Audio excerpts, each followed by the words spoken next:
Good. Alright, you good? So, you can't never make up our masks right. when it looks good. You like it? You like it at that height? Because you're kind of short. Right. Yeah. Okay. Hey, yo. Alright, so let me getting that mindset real quick. Oh, it's so crazy. It's so weird. It's so new. Why?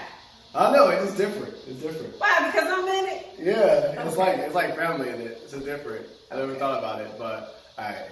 Yeah, because you know y'all be doing all the joke stuff, and you know, yeah. y'all be having a little humor and stuff up there, so maybe that's why. Yeah.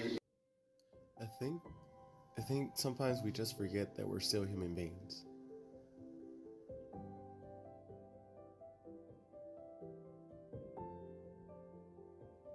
Yeah, I think it's important that everyone should know their status. Knowing your status is the first step to really kind of having that conversation. I think it's important we learn how to tackle stigma and get rid of it. I think it's such an extremely amazing thing that I get to do this every day and meet such great people and learn their story and share some of their story with the people that watch us every day. To remember to stay hopeful in victory. Welcome back, y'all. This is Dusty Lion, and welcome back to Hopeful and Victory channel. I want to go ahead and start y'all off right with a dab of that coffee. Yes, sir. I needed that.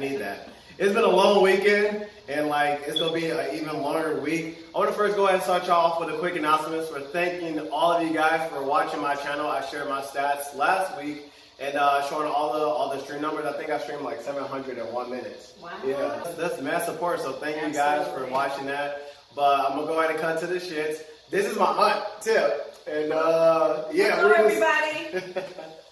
We were just talking about how I was talking about how weird this is for me because this is my personal it feels like a journal, but it's not a journal because I'm talking to other people too. Right. But when I invite my family onto it, it's kind of man, welcome to the channel, Auntie. Thank you for doing this. You're welcome.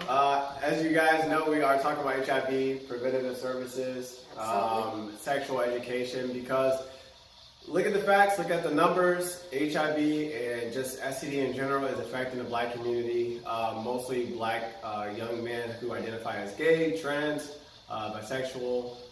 So we really want to talk about that. We want to just shatter that. So let's go ahead and go into it. How did you find out first? Yeah, tell me the story because I never really told everybody because we all know how my mom talks. Yes, absolutely. Yeah. So your mom reached out to me. Okay. And she's actually at my house right now. Actually. Oh, she came over here? She was, yeah. Okay, yeah. I didn't know that. And she just was basically crying. It took a while for her to actually get the words out. Yeah. But when she did, that's when she explained to me that you were HIV. Yeah. And I felt numb. Yeah. I think my first reaction was just the numbness. It was like a disbelief. How did this happen? Yeah, this can't be true. Get this, bring it back, come on. There you go. All right. Get that money shot. But yeah, so it was definitely just an unbelievable moment for me. Mm-hmm. I want to say that night, I stayed up for, pretty late because it was on my mind. It was just bothering me. Yeah. That next morning when I woke up, it was like reality had set in. And it was like what I had heard was actually true. It was real. Yeah. So that's when I kind of had to face it. And I just remember just feeling hurt, a little angry. Yeah. My ass was angry. Yeah. I know my ass was angry. I was more hurt, but definitely angry. Absolutely. And then just thinking, how did this happen to my family? Mm-hmm. Is what I was thinking. You always hear other stories about other people and their families. You never think that situations like that would happen in your own family. And then on top of that, it never really becomes really important. Not important, but it doesn't become this is the everyday thing that I have to kind of be concerned about or talk about until it actually happens to you and it affects you. Now we have to start that conversation. Yeah, we gotta talk about this. Absolutely. Because I think even when I was in college, and I talked about this before, when when I got to school, I didn't really know about like PrEP, and PrEP is pre-exposure prophylaxis. Right. And it basically, if you are HIV negative, it keeps you from contracting it. So it protects you like from contracting HIV if you were to be involved with someone else who was HIV positive. I think I've heard about it just recently. Okay. Yep. All So right. I am Auntie doing don't know how to work. doing a little research. Okay, we'll dab that. There we go. So yeah, I'm doing a little research with that. So. But yeah, that's what I found out in college, but I found out later, and only because like it like affected me, like it was the reason why I started learning about it. But I was like, man, why weren't this in like the sex ed like courses and Absolutely. like they had at the university, like, oh, you can put condoms on the dildo or you can talk about STDs, but it's like, what are the other ways that you can prevent other like STIs? And for me, that was honestly, I found out that week, and I went to my professor Wednesday. Okay. And she's like, because I had this card, and like my university health services, like I thank them for everything they've done, but they definitely need to, I hope they up their game since 2014. But they gave me a card with a lady's information on there, and they said she's in Effingham, she's going to help you, specialist, go and set up an appointment. I'm just like, at that time, I'm just like, I don't want to set up an appointment. Like, there's so many things running in my head right now. That's the last thing I want to do. Exactly. And that shouldn't have been the last thing I wanted to do, but because of the mental state, exactly. Yeah. So I went to my professor. I went to my professor, and then I told my mom. But like, I was like, man, I'm not sure. I didn't think I really would be in a great place if I didn't have the support system. If I felt like I was only carrying that burden myself. Absolutely. So I think that brings us to the topic of talking about family support. Like, kind of when you did find out about that, how did it kind of, like, in what ways did you want it to be supported? In what ways did you want it to help, just in general, not just with me, but just in the general sense of like people who are dealing with that? I think for me, it kind of opened my eyes a bit, a little more to, like I said, understanding that this could happen to anyone's family, you know. And for me, I just wanted to reassure you, or I wanted you to know that I was there if you needed me, you know. You're welcome. Appreciate that. I don't Just like one of my favorite aunties, by the way. Like, she's one of my favorite aunties. I hope my aunts don't see this stuff. You might be in trouble. I just felt like I wanted to be, you know, that listening ear if you needed anything. I think I could have did more as far as doing further research, looking into it, just knowing the gist of everything. Yeah. I didn't do that, you know, so that's something that, you know, it's not too late to do. It's never too late. Yeah, it's never too late to learn. You know, but I think more so just wanting to be there if you needed me. Yeah. For whatever reason. I think it was more of how I felt about it, you know, from that point on. Just making sure that, you know, because there's so much stigma a lot of times around HIV and AIDS. It truly is. And, you know, it's crazy how you can feel a certain way about something when it doesn't directly affect your family or you, but then when it does, then your whole perspective just changes. Yes. And that's kind of like what had to happen with me. Not that I felt like I was, you know, very vulgar or, you know, or acting like a certain way towards people, right? Yeah, it's like, oh, this is bad, or like this was kind of thing. It's like, no, you didn't know, and now it's happening. It's exactly. Like, Time to reevaluate. Time to grow. That's all it is. Absolutely. So yeah, so that's why I think that was that. I feel like some people don't have that. Like, if you don't tell them that I'm here for you when you need it, they don't necessarily think that you're going to be there. Like, they have this thing, like, the 5 languages of love. Like, what's your language of love? I think like one, like, physical, affirmation, like, confirming affirmation, like, oh, I love you, things like that. Right. And all those great things. But like, I feel like that kind of plays into the way of how we want love based on who we are and as we identify. For me, myself, like I said earlier, was if I knew that I put this information out to my family, I knew that they knew, and if they were in support, that I can go to them if I was in some way, shape, or form need some help. But honestly, I didn't reach out. Like I didn't reach out. No. So I'm gonna put myself on blast and throw myself under the bus because I didn't reach out. Yeah, I know you did. I wasn't. I can say it now that I was telling myself then that I was like, oh, I knew I had the support and I could go to it and I could use it. But it's like, no, I wasn't using it. Okay. So I want to say to you guys, so if you have found out that you are HIV positive or you have herpes or any other STI that's going to stick with you, Right. Reach out to us, reach out through comments, reach out to your family. It is hard. It's going to be hard. Yes. But I think your family, and I'm lucky that my family is the way that they are because some people aren't as lucky. Absolutely. And won't have that reaction. But I always say on your own time when you're ready. But if you ever feel like you're in a dark place, like definitely reach out to a family member that you can trust. Not your whole family, just maybe one person. Exactly. Tell someone. Tell someone. Yeah. Someone. If anything, just start talking about it. Because when you talk about it, it becomes more normal within yourself. You feel more grounded about talking about it. Because for a long time, I couldn't say like HIV in public, and like now I can say it. I say it at work. Like, I'm not ashamed of it. I'm okay with it. Like, but at first, like I just like it was just like, like it would just they just couldn't come off my lips. Right. And it wasn't until like I met someone who like helped me get more comfortable with it. That person, and then with a lot of therapy, just kind of like helped me like hey, like people are gonna say what they're gonna say about you regardless. Absolutely. It's all about what you think of yourself. Yes. If you know if you know who you are and what you think of yourself, that's all that matters. Absolutely.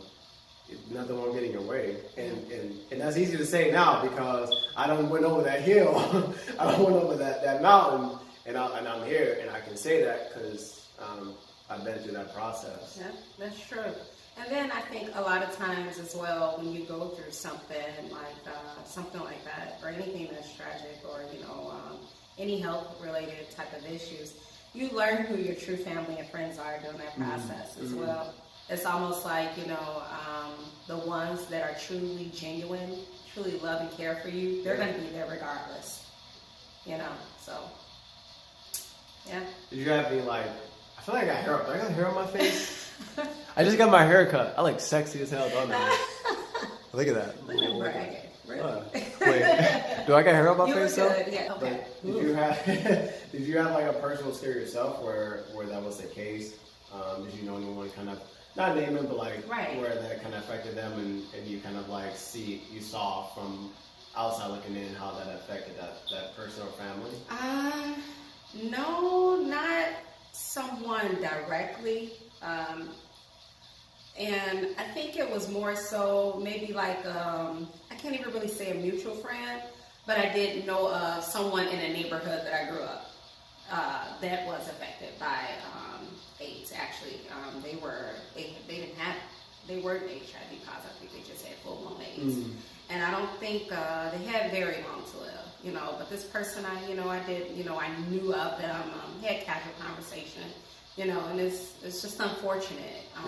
I do agree with you as far as, like having those resources and talking about it, like, in school, whether that be in grade school, because, you have a lot of adolescents that are having sex at a younger age now. So it's very important to kind of start that conversation in grade school, high school, college, wherever, and to, let people know that, they're not alone, because it's good that you're doing this, because I feel like that this is a way of, other people who may be experiencing the same thing, or maybe HIV positive, that, they feel like, oh, I can speak out now, I don't need to be afraid. You can speak out. Yeah. We speak it out for you. Yes, absolutely. So I do feel like that there definitely needs to be a little bit more of that open dialogue in the school system, and then, just resources and, just putting that information out there for people to know. Yeah, well, you actually said something too that I want to touch on. you mentioned like talking about sex education at adolescence age. Right. Now her older son, she has an older son, it's one of my cousins. Yes. How did that conversation how did that go? Yeah, like as being a parent, like how do you navigate that conversation? I try as much as nobody possible. perfect. Perfect. I'm definitely not perfect because perfect. sometimes I have been told that I'm a little, maybe a bit strong-minded, or closed off to, the sex conversation when it comes to having it with my son. Okay, that's a possibility. I could be. But I have told him on numerous occasions that, you always want to make sure that you're wearing condoms anytime you're being sexually active. And that, you want to ask questions too. If this is somebody you're going to be laying down with, having, sex, you want to ask those questions. Yeah. Even if they're, kind of like, I don't want to say the word embarrassing questions, but like, maybe not something that you want to say on the first time, right? But it's like, ask those questions, because you want to know. So, definitely just, protecting yourself and then also being knowledgeable of all the STDs that are out here. You need to know. So I think that was kind of like the conversation, but sometimes having those conversations with my son kind of goes in one ear and out the other. If y'all know, because he thinks he knows everything there is to know about the world and about, STDs and all that. He's pretty natural. I definitely give him that. So, absolutely, I agree. Unless you go out there and you learn yourself, which is kind of like, I won't just say this is very generalizing, but like from my experiences, being like, I don't know my dad that well, and so I feel awkward saying it on camera, but I'm gonna say it. I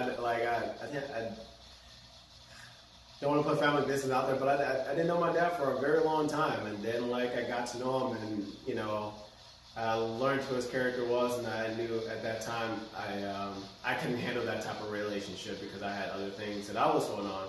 But there was one period in my life that I remember exactly in college where I was with my ex-girlfriend. I'm like, I just want to become like a man. Like I want to feel like a man. Right. Like how do I get there? How do I be there? How do I believe in myself? And so when you don't have that in there, you're not going to a university, because sometimes if you go to university, you have those they call it PhD. What are you talking about? Black sororities, fraternities. Oh. Is it PhDs? No, not PhD, is it? I'm not sure.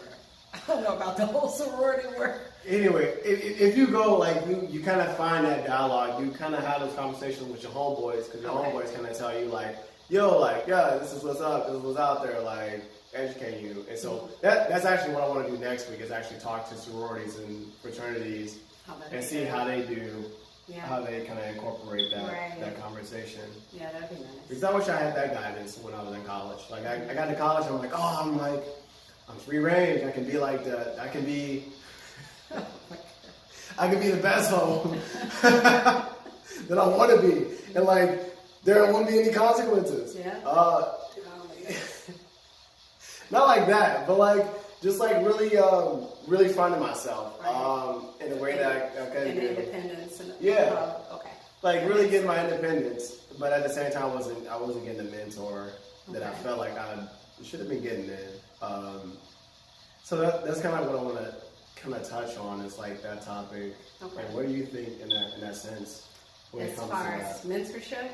It's just like growing up and just not having that father figure. That father figure in your life, and like not learning those different things. I think what you said is absolutely correct. I mean, because like you said, as a single parent, you want to raise your child, in the best way possible, right? Mm-hmm. So, you do, if you do have those conversations with them about sex and, preventative measures, from any, sexually transmitted diseases, right. I can see how, our perspective can be different coming from a male's perspective. Mm-hmm. I do feel like a lot of times, young males need a father figure. They need that father figure role. And, and if they don't have a father in their life, anyone, like any type of mentor, is helpful as long as it's male.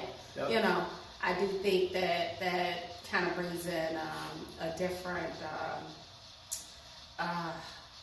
what's the word I want? A different perspective. Yeah. Exactly. I want to touch on one thing too. Okay. My voice is getting hoarse here. Sorry, y'all. Yep. Drink some more tea. This ain't tea. It ain't tea. It's coffee. It's coffee. You can't tell them the secrets. Cut that. Cut it. Sorry. It's the coffee. Did you learn about HIV at a young age? Like how was it like that then? Absolutely not. That's what I mean about the whole stigma around that, because it's sometimes it's sad to say, but sex was never a conversation. First off, with my mom. Period. My mom or my stepfather. I could not go to my mom and talk to her about sex, and she was not definitely talking to me about sex. You know, even at like the proper age, it's like even at the proper age. Wow. And I don't know if that was something that was learned and taught to her, you know, by her mother. You know, because Brenda's not originally from Illinois. No, she is actually. She is? Okay. She was born and raised in Chicago. Who's from but Mississippi? Her mother was born in Mississippi. There we go. And some of her siblings, the older siblings, were also. I'm like, I've heard this story before. So yeah, she happened to be the one born in Chicago. Yeah. So she had a very strict mom. She was a single parent as well, divorced with her husband. And I think that some of those values and the things that my mom was taught was instilled in, you know, that's what she wanted to instill in her kids. Yeah. And I don't know why the conversation was never had about sex. I wish it had of, because, you know, I myself was a young mother. You know, I had my son at 17. And I wish that we had that open dialogue where we did talk about that, you know, but we didn't. And we definitely didn't have any conversations that I can remember about HIV. I don't know if it was because it wasn't as, I can't even say that it wasn't. It wasn't like around because it like, was. Like, how, like growing up, like even like just around. Right. Like in the 80s and 90s, right? Yeah, 90s, yeah. I remember you went to like what, Proviso West? Proviso East. East, yeah. Yes. Something like that. So I'm pretty sure that it was definitely happening around that time. Yeah. I don't know if maybe, you know, out of sight, out of mind type of deal. That's what I mean. You know, if it's not directly affecting my family, then it's like it's not a conversation to be had about it. Yeah. And that's what I think it was. Because I always think about that. Like, everyone talks about, like, you know, this, how it was in the 90s and, like, in the 80s for them and, like, how people were reacting to it. But I guess I never really asked, like, did you ever see something yourself where it was kind of like, man, like, yo, this is crazy, some wild ass shit going on outside. Stories, what's going to happen? Like, I always wondered, but I mean, it was a different time. Right. I think just talking about going back to what you had mentioned about Brenda, where you kind of wish there was more conversation like that. Would you think it would have been different as far as like having a kid? I definitely believe it would have been different, because I feel like my whole you wouldn't have my cousin. Yeah.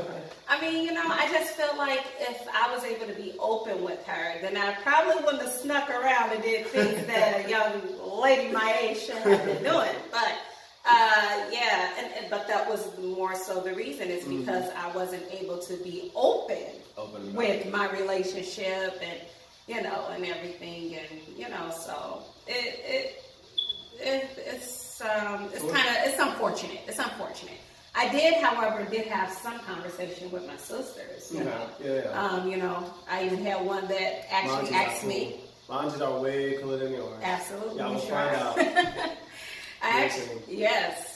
I had one of the siblings that wanted to take me to get birth control, and I was like, oh yeah, hey, you know, take me, because I knew at that time I was sexually active. And that's something you want to absolutely, but that didn't happen because, you know, of course, that's when I got pregnant with. I'm not saying anything. They'll throw you under the bus. I'm not gonna do it, but you know who you are. I mean, it is hot. You're the ruckus side.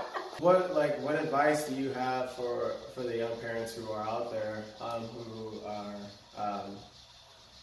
necessarily don't have that open relationship with their parents? Kind of what are your takeaways from your experience, and you kind of want to just be like, yo, I wish I knew this then? Right. I would say that if you don't have parents that you could talk to, as far as sex or anything related to any type of sexually transmitted diseases, there's somebody out there that you can talk to. There's plenty of hotlines. Social media is crazy. They have so many different platforms where you can go on and not even have to speak to someone directly, on a post to where everyone can see it. It can kind of be confidential, where you can kind of send them a personal message or something like that. Yeah. Hey, they even got apps where you can talk to therapists too. Exactly. What? There's so many different resources. It truly is. So please, if you find yourself in a situation to where you're unsure, about sex, or you're unsure about the different STDs that are out here, there's so many different resources and platforms that you can look into to educate yourself. Because a lot of times it's good. I mean, it's okay to talk to someone about things, and it's also good for you to be your own advocate and do your own research as well. Okay, Auntie. No. I mean, because no, I'm feeling it. I want you to, nowadays. We're talking about WebMD. Don't go self-diagnose. No, please. No, absolutely not. We're saying go to people who actually do this. Exactly. Absolutely. And just educate yourself as much as possible. Read. The information is out there. Let me bring this back. Thank you. Thank you for watching this episode. Oh, hey, look, my cousin's calling me. Hi, Kendra. But you guys have a great rest of your day. This is Dusty Lion. This is Hopeful and Victory, and my great aunt. Yes. Hi, guys, and bye. Well, I say great aunt. Nice being here. I mean, my aunt. I don't know, right? Because I'm not that old. She's not old, but she ain't single. She ain't single. No, I'm not single. Sorry, guys. But y'all have a great day. Peace. Bye. We're gonna bring y'all back real quick because my aunt said she wanted to mention herself. She wanted to talk about herself. Tell me about yourself, Tim. Yeah. So I was just telling my nephew that back when I was in high school, this was my junior year, I was in a TV production class. And I used to be kind of behind the scenes, doing the background and stuff, what you see here. And then I also used to be, the one who used to be the camera person, recording people. So and I wanted to be an actress. Well, yeah, I was actually doing the school announcements. Okay. Yeah, so, we would do it on the TV. We had I think the program was called TV One or something. No, Channel One or something like that. Yo, that they would show in the school and, all this. So you'd be in class and, you would see us. Mm-hmm. We do the daily or monthly news. She get all relaxing and start talking about herself when I cut the camera. I'm wait, you gonna be talking about well, you gotta loosen up a little bit. You gotta give me a little time, and then I start to loosen up. Shout out something. That's what needed to happen. Now, see, that would have got me started right away. But no, we don't want to, drink responsibly, people. But y'all remember that one? Y'all have a good one. Peace. Yes. Good night.